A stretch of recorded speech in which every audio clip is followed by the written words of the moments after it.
अस्सलाम वालेकुम नाज़रीन, उम्मीद करता हूँ आप सब खैरियत से होंगे। नाज़रीन, मैं आज मौजूद हूँ गुलिस्तान जौहर ब्लॉक 12 में। यहाँ पर एक नामी गिरामी रियल इस्टेट जिसका नाम सिविक एस्टेट है।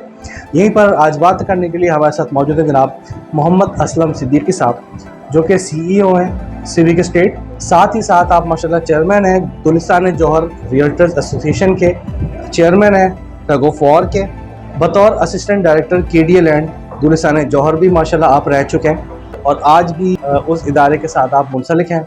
इसी के साथ साथ आप माशाल्लाह वाइस प्रेसिडेंट हैं लेबर यूनियन KDA, जो कि पाकिस्तान पीपल पार्टी से ताल्लुक़ रखती है। तो बात करेंगे कुछ उनके हवाले से और कुछ उनके काम के हवाले से, और इस वक्त गुलिस्तान जौहर में प्रॉपर्टी के हवाले से क्या अपडेट्स चल रही हैं। अस्सलाम वालेकुम असलम साहब, कैसे हैं आप? वालेकुम सलाम, बहुत अच्छा हूँ, अल्लाह खैर। और सर काम वगैरह कैसा चल रहा है? 1-1.5 साल से काम की नौयत जो है वो ख़राब है और उसमें कुछ गवर्नमेंट की पॉलिसीज़ का अमल दखल ज़्यादा है। पूरे कराची में क्या बल्कि पूरे मुल्क के अंदर मामला प्रॉपर्टी के हवाले से ख़राब हुए हुए हैं। लेकिन उम्मीद है कि आहिस्ता आहिस्ता जैसे गवर्नमेंट स्टेबल होती चली जाएगी तो ये इस हिसाब से हमारे मामला भी प्रॉपर्टी के बेहतर होते चले जाएंगे। कितने अरसे से आप इस फील्ड से वाबस्ता हैं? मैंने 85 से अपना ज़ाती काम जो है ये स्टार्ट किया था। यहाँ की मार्केट की अगर बात की जाए तो दीगर इलाकों की निस्बत कैसी है? आइए आपको बताया कि ये KDA की स्कीम थी जो तकरीबन 79-80 में KDA ने अनाउंस की थी। उसके हिसाब से आहिस्ता आहिस्ता डेवलप होता गया ये इलाका और अब तकरीबन मैं समझता हूँ डेवलप इलाका है। यहाँ पर एक नॉर्मल मकान, फ्लैट, प्लॉट्स और पोर्शन की कीमतें क्या चल रही हैं? 80 स्क्वायर यार्ड का भी मकान अगर खरीदने जाते हैं तो इस वक्त 2 करोड़ का मकान है। 120 स्क्वायर यार्ड का तकरीबन 3, सवा 3, साढ़े 3 करोड़ का इस वक्त मिल रहा है। अगर 2 बेड का अगर हम अच्छा फ्लैट लेने जाएं तो वो तकरीबन 1 करोड़ से ऊपर का हो गया है। पुराने प्रोजेक्टों में अगर हम जाएँ लेने के लिए तो तकरीबन 80-85 की रेंज में हमें 2 बेड लॉन्च या ड्राइंग डाइनिंग हमें मिल जाता है अभी भी। बाकी प्लॉट इस वक्त भी अगर कोई 120 का प्लॉट हमें मिलता है तो तकरीबन 1.5 से पौने 2 करोड़ का हमें वो प्लॉट ही दस्तियाब होता है और वो भी ना होने के बराबर है क्योंकि प्लॉट की कटिंग कम थी। की बात यह है कि पोर्शन मैं कभी करता नहीं हूँ क्योंकि ज़ाती तौर पर मैंने पोर्शन को कभी लीगल समझा नहीं है, लिहाजा मैं पोर्शनों की तरफ ना मैं जाता हूँ ना मैं अपने साथियों को उस तरफ जाने की इजाज़त देता हूँ। आप यहाँ के अलावा और किन किन इलाकों में डील करते हैं? आप कोशिश करते हैं, बेसिक तो हमारा गुलिस्तान जौहर था। डिफेंस के लिफ्ट को छोड़ गए हम कराची के तमाम जितने भी हिस्से हैं वहाँ पे काम करने की कोशिश करते हैं। उसमें सुरजानी हो गया, नॉर्थ कराची हो गया, फेडरल ब्यूरी हो गया, हमारी स्कीम 33 की मुख्तलिफ सोसाइटियाँ हैं गुलिस्तान जौहर से जो लिंक हैं सोसाइटीज़ जो आजकल आबाद हो चुकी हैं उन सोसाइटियों में मैं काम करता हूँ। ऑनलाइन प्रॉपर्टी पोर्टल्स के आने से आपके काम में कितनी तेज़ी आई? एक लिहाज से देखा जाए तो तेज़ी आई है, लेकिन इसके साथ साथ मैं एक बात कहता हूँ कि हमारे पास जो प्रॉपर्टी एजेंट पहले से जो काम करते थे वो चूँकि कंप्यूटर से नाबलद थे लिहाजा उनको मुश्किलात तो आ रही हैं, लेकिन अल्हम्दुलिल्लाह और उसमें हमारी लाइन में पहले एजुकेशन का बहुत फुकदान था। अब अच्छे ब्रोकर, अच्छे पढ़े लिखे लोग और ख़ास तौर से जब से कंप्यूटर का दौर आया है, ऑनलाइन प्रॉपर्टी का रुझान आया है तो हमारे नए लड़के वो भी इस फील्ड में हमारे आने की कोशिश कर रहे हैं। जॉब को समझते हुए एक जॉब की तरह प्रॉपर इसमें काम कर रहे हैं और उससे बहुत फ़ायदा उठा रहे हैं। अच्छा, आपके ख्याल से क्या मटेरियल की कॉस्ट बढ़ने से पुराने घरों की कीमतें बढ़नी चाहिए या वही रहनी चाहिए? जब आप एक चीज़ खरीदने जाते हैं आज 100 रुपए की मिलती है वो अब 1000 रुपए की मिल रही है तो उसी हिसाब से प्रॉपर्टी का पुराना अगर हम कोई मकान खरीदने जाते हैं तो मकान पुराना बेशक वो पुराना कंस्ट्रक्टेड है, लेकिन अगर हम उसकी बनिस्बत हम नया मकान खरीदने जाते हैं तो वो कई गुना ज़्यादा महंगा हमें मिलता है। तो जब वो महंगा हमें मिलता है तो जाहिर है पुराने मकानों की भी कीमत जो उसी मुनासिबत से आगे बढ़ती है। रियल एस्टेट की फील्ड में एक ब्रोकर का किरदार कितना अहम होता है? पहले हमारे यहाँ प्रॉपर्टी के काम में जो लोग काम करते थे उसमें चूँकि एजुकेशन का फुकदान था, हर आदमी मुँह उठा के इस लाइन में आ जाता था। तो उसकी वजह जो थी वो ये थी कि जो काम करने वाले थे उनको खुद उस चीज़ का डॉक्यूमेंटेशन का कोई पता नहीं होता था, सिर्फ वो अपने तजर्बे की बुनियाद पे आगे बढ़ते थे। मैं समझता हूँ अच्छे पढ़े लिखे लोग इस लाइन में फ़ख्र के साथ काम कर रहे हैं। कोई भी मकान, फ्लैट या प्लॉट लेते वक्त एक आम आदमी को किन बातों का ख्याल रखना चाहिए? किसी अच्छे स्टेट एजेंट का इंतखाब करना चाहिए। स्टेट एजेंट हर जगह बैठे हुए हैं, चूँकि हमारा ये बदकिस्मती है कि हमारे पास गवर्नमेंट की सतह पे कोई ऐसा लाइसेंस का अभी तरीक़ेकार नहीं है। जैसे हमारी दूसरी फील्डों में लाइसेंस याफ्ता लोग आगे आते हैं और उसके बगैर लोग नहीं काम कर पाते, तो हमारी फील्ड में अभी चूँकि लाइसेंस का फुकदान है गवर्नमेंट की सतह पे, लिहाजा जिस दिन हमारे पास ये मामला हल हो जाएंगे तो हम और इसमें अपने आप को हमारी कारकर्दगी और बेहतर हो जाएगी इंशाअल्लाह। अगर कोई पार्टी सौदा कैंसिल कर देती है या बैक हो जाती है तो ऐसे में आप उसके टोकन अमाउंट का क्या करते हैं? देखिए इस सिलसिले में तो हमारा एक तरीक़ाकार बहुत वाज़ेह है कि अगर वह सौदा जो है स्टेट एजेंट का अपना है और वो सौदा कैंसिल हो जाता है तो किसी वजह से भी कोई भी वजह हो सकती है, दोनों साइडों से कोई वजह हो सकती है, तो पैसे जो है वो वापस हो जाते हैं। और अगर वो पैसे जो है पार्टी के पास चले जाते हैं तो जाहिर है उसमें ब्रोकर का किरदार तो उसमें कुछ नहीं रहता। ब्रोकर तो अपने तौर पे सिर्फ यही कर सकता है कि इखलाकी तौर पे उनको अपनी सर्विसेज दे और किसी तरह वो पैसे जो हैं जो परचेजर वो सेलर के पास जा चुके होते हैं उसको वापस लाने की कोशिश करे। अच्छा, कभी ऐसा भी हुआ है कि एक ही मकान या फ्लैट के दो खरीदार हों और दोनों ही बजीरों के यार यही वाला मकान या फ्लैट हमें चाहिए? कारोबार का उसूल है, लेने वाले एक चीज़ के 10 भी खरीदार आ जाएं तो जो पहला खरीदार है जिसने आपको फर्स्ट ऑफर दी हुई है और पैसे के साथ दी हुई है बाकायदा, तो प्रेफर जो है पहले वाले ही कोई की जाएगी। इन्वेस्टमेंट पॉइंट ऑफ व्यू के हिसाब से गुलिस्तान जौहर का इलाका कैसा है? मैं समझता हूँ इन्वेस्टमेंट के लिहाज से अभी भी गुलिस्तान जौहर का इलाका बहुत अच्छा है। उसकी वजह यह है कि जो मैंने अभी शुरू में बात की थी कि कराची के मुख्तलिफ हिस्सों से अभी भी लोग शौक़ से गुलिस्तान जौहर के अंदर माइग्रेट कर आ रहे हैं और वो रहना चाहते हैं गुलिस्तान जौहर के अंदर, क्योंकि इस वक्त गुलिस्तान जौहर का इलाका जो पूरे कराची में एक तकरीबन सेंटर का किरदार अदा करता है। फेडरल बी एरिया, गुलिस्तान जौहर, गुलशन इकबाल, नाज़ाबाद, पोर्शंस का जो एक ना रुकने वाला सिलसिला है, इस हवाले से आप क्या कहेंगे? एक है कि ये गवर्नमेंट की, मैं समझता हूँ गवर्नमेंट की नाअहली है।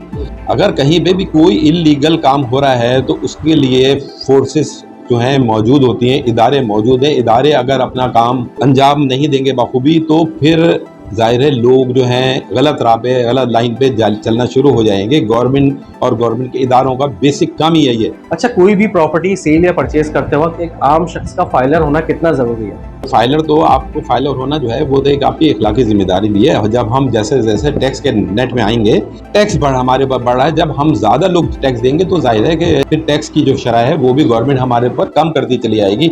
मौजूदा हुकूमत की बनाई हुई रियल एस्टेट से मुतालिक जो पॉलिसीज़ हैं, आप उससे किस हद तक मुतमईन हैं?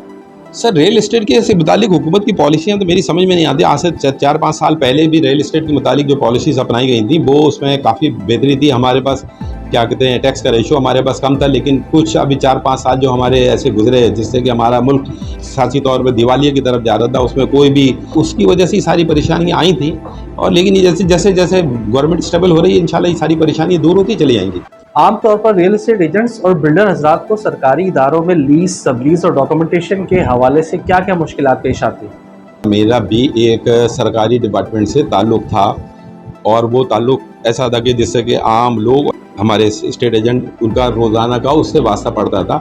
मैं ख़ुद भी देखता हूँ और अभी भी मैं महसूस करता हूँ जबकि मैं रिटायर्ड हो गया वहाँ, लेकिन बहुत परेशानी है। हम रजिस्ट्रार ऑफिस में जाएँ तो वहाँ हमें परेशानी महसूस होती है, KDA में जाएँ, कंटोनमेंट में जाएँ, कंटोनमेंट हर जगह पे बिला ज़रूरत एक्स्ट्रा ऑर्डनरी पहले चालान बनाए जाते हैं, फिर उन चालानों को पार्टियों को बुला के उनसे कम का लालच दे के उनसे पैसे लिए जाते हैं, जबकि चालान वैसे ही कम होता है। आमतौर पर आपको बिल्डर प्रोजेक्ट में ज़्यादा फ़ायदा होता है या जो आप लोगों की रेगुलर चीज़ें होती हैं?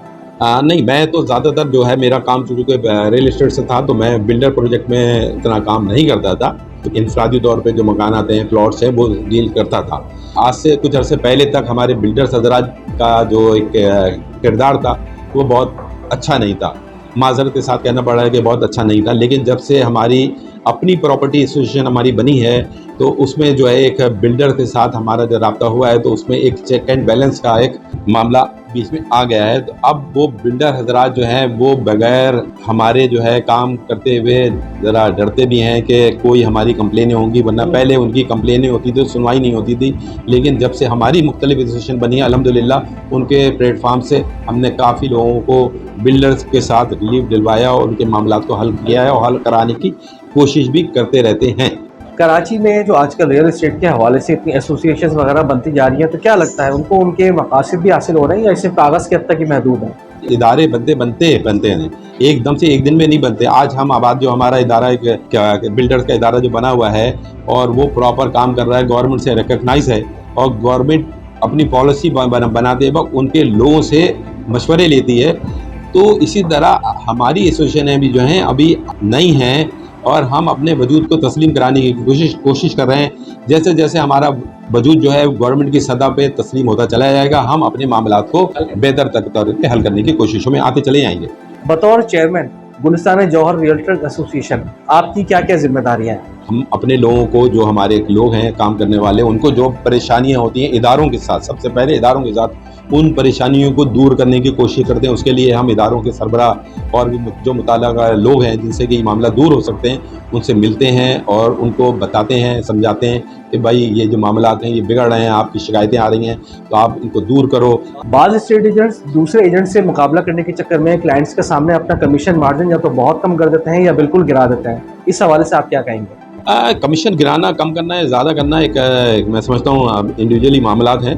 लोग ब्रोकर हज़रात ज़ाहिर है पार्टी को डील कर रहे हैं, उनको कोई बड़ा सौदा है तो अगर कोई बड़ा सौदा है तो उसके अंदर अगर वो अपने कमीशन को कम करते हैं और वो समझते हैं कि बड़ा सौदा होने की वजह से कमीशन कम होने की वजह से हमें अच्छे पैसे मिल जाएंगे, तो उसमें कोई कबाहत नहीं होनी चाहिए।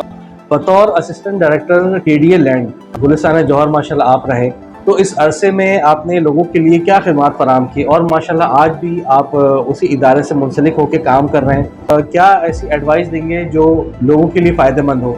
मेरे पास जो लोग आते थे मैं समझता था कि वो ज़्यादातर जो लोग थे वो इन मामलात को, कागज़ के मामलात को समझते नहीं थे, बस पैसे की तरफ उनकी ज़्यादा नज़र होती थी। लेकिन फिर भी एक अच्छा, एक ज़िम्मेदार शहरी होने की हैसियत से, ज़िम्मेदार अफसर होने की हैसियत से मैं उनको जहाँ तक हो सकता था मैं अपने तौर पे हेल्प आउट करता था। अच्छा, आप माशाल्लाह टग ऑफ वॉर के भी चेयरमैन हैं, तो मैं चाहूँगा कि उस हवाले से ज़रा नाज़रीन को बताइए कि ये क्या है और किस तरीके से काम कर रहा है। खेल है, जैसे कि तो अंग्रेजी में टग ऑफ वॉर है, वैसे जो उर्दू में जो हमारे यहाँ कहा जाता है रस्साकशी। आज भी जो है स्कूलों में, कॉलेजों में इस मुकाबले होते रहते हैं और मैं समझता हूँ चूँकि इसमें कोई ज़्यादा पैसे का इन्वॉल्वमेंट नहीं है, हम अगर प्रमोट करें जो कम पैसे में और ज़्यादा लोग उसमें इन्वॉल्व हों तो वो ज़्यादा बेहतर होती है। इसी तरह यही टग ऑफ वॉर का भी जो सिलसिला है इसका भी यही है कि इसमें हमारे छोटे बच्चे, नौजवान लड़के लड़कियां ये इसमें आते हैं, अपनी फ़िज़िकली मेंटलिटी को बढ़ाने की कोशिश करते हैं। वाइस प्रेसिडेंट में है लेबर यूनियन KDA जो कि पाकिस्तान पीपल्स पार्टी से ताल्लुक़ रखती है, इस हवाले से आप आवाम को क्या खिदमत फराहम कर रहे हैं? अब पाकिस्तान पीपल्स पार्टी मुल्क की जमात है, ये आप सबको पता है। मुल्क की जमात होने की वजह से जो हमारा मंशूर है, हमारे जनाब जुल्फ़िकार अली भुट्टो का जो मिशन था कि गरीब आवाम के लिए, आम लोगों के लिए खिदमत करना, तो उस चीज़ को हम देखते हुए अपने लोगों के लिए, अपने कारकुनों के लिए, अपने साथियों के लिए जो हम रिलीफ दिला सकते हैं अभी भी, वो हम हुकूमती सतह पे दिलाने की कोशिश करते हैं। अपने अफसरानों को जो अभी जो सीटों पे बैठे हुए हैं, पार्टी की तरफ से जो पार्टी से हमें गाइडेंस मिलती है उसको हम इस्तेमाल करते हुए जो भी हमें हो सकता है हम अपने जो वहाँ इस वक्त मुलाजमीन हैं और जो वहाँ आते हैं काम करवाने के लिए उनको फ़ायदा दिलाने की कोशिश करते हैं। कराची जैसे शहर में एक आम आदमी के लिए घर लेना कितना मुश्किल हो गया है या फिर बना दिया गया है? कराची जैसे शहरों के अंदर नहीं है बल्कि पूरे मुल्क के अंदर बहुत मुश्किल बना दिया गया है। उसकी वजह यही है, जब आपके रुपए की वैल्यू डिवैल्यू होती गई, पैसा आपके पास था नहीं, मार्केट में पैसा नहीं रहा, मार्केट से पैसा निकल गया, जिसकी वजह से रेट हर चीज़ जो है जो आपको बाहर से मंगवानी पड़ती थी वो महंगी से महंगी होती चली गई। जब महंगी हो गई तो चीज़ों में जो हमारे कंस्ट्रक्शन के कामों में चीज़ें इन्वॉल्व होती थी वो भी ज़ाहिर है महंगी हो गई। जब महंगी हो गई तो उसी तरह वो हर चीज़ में कंस्ट्रक्शन का रेट जो है वो बढ़ते चले गए। आने वाले वक्तों में प्रॉपर्टी के काम का क्या मुस्तकबिल नजर आ रहा है? जब तक इंसान को साई की ज़रूरत है, मकान प्रॉपर्टी बिकना कभी ख़त्म नहीं हो सकता। जैसे जैसा मुल्क हमारा तरक्की करता जाएगा हमारी प्रॉपर्टी का काम एक ऐसा काम है इसमें इतनी फील्डें इन्वॉल्व हैं कि अगर इसमें पैसा लगा तो मैं समझता हूँ हमारा मुल्क तरक्की करने में बहुत आगे जाएगा। कैसा लगता है जब आपके क्लाइंट्स और जो आपके दोस्त अहबाब जो कि इस फील्ड से, इस इंडस्ट्री से वाबस्ता हैं, उनसे इतनी इज्जत मिलती है, इतना प्यार मिलता है? अल्हम्दुलिल्लाह, मैं भी चूँकि मैं बता रहा हूँ कि मैं 40 साल से तो इस शोबे से वाबस्ता हूँ। बाकायदा गवर्नमेंट की सतह पे भी हमें तस्लीम किया जा रहा है। लोग जो हैं वो भी हमारी इफादियत को समझने लगे हैं क्योंकि पहले प्रॉपर्टी के रेटों में कमी थी, बहुत कम थे, तो अगर कोई लॉस हो जाता था, नुकसान हो जाता था तो उनको वो बर्दाश्त कर लेते थे। अब करोड़ों का माल है। इतनी मसरूफियात के बावजूद फैमिली के लिए वक्त निकालना कितना मुश्किल हो जाता है? रिटायरमेंट के बाद फैमिली के लिए वक्त तो मैं बहरहाल निकालता ही हूँ क्योंकि पैसा जो है आप जो कमाते हैं तो वो सिर्फ अपने लिए नहीं कमाते, अपनी फैमिली के लिए भी कमाते हैं। तो कोशिश करते हैं कि अपनी फैमिली को भी टाइम दें और फैमिली को टाइम देना बहुत ज़रूरी भी है। अच्छा, मैं चाहूँगा कि आखिर में आप हमारे नाज़रीन के लिए कोई अच्छा सा पैगाम दें। अगर आपने अपनी जगह बनानी है तो सबसे पहले झूठ से आपने कतई ताल्लुक़ करना है और ईमानदारी का जो अंसर है वो आपने उसको नहीं छोड़ना है। जब ये दो चीज़ें अगर आपने अपनी पकड़ के रखी, आपका एक दफ़ा मार्केट में नाम बन गया तो फिर आपका मार्केट से नाम कोई नहीं मिटा सकता। मैं जनाब असलम साहब का इंतहाई शुक्रगुजार हूँ कि उन्होंने अपना कीमती वक्त हमें दिया। अगर आपको ये वीडियो पसंद आई हो तो इसको ज़रूर लाइक करें, शेयर करें और हमारे चैनल को ज़रूर सब्सक्राइब करें। साथ ही आप हमें फेसबुक पर फॉलो करना ना भूलें। कमेंट सेक्शन में अपनी राय से ज़रूर आगाह करें। ज़्यादा चाहेंगे। अल्लाह हाफ़िज़।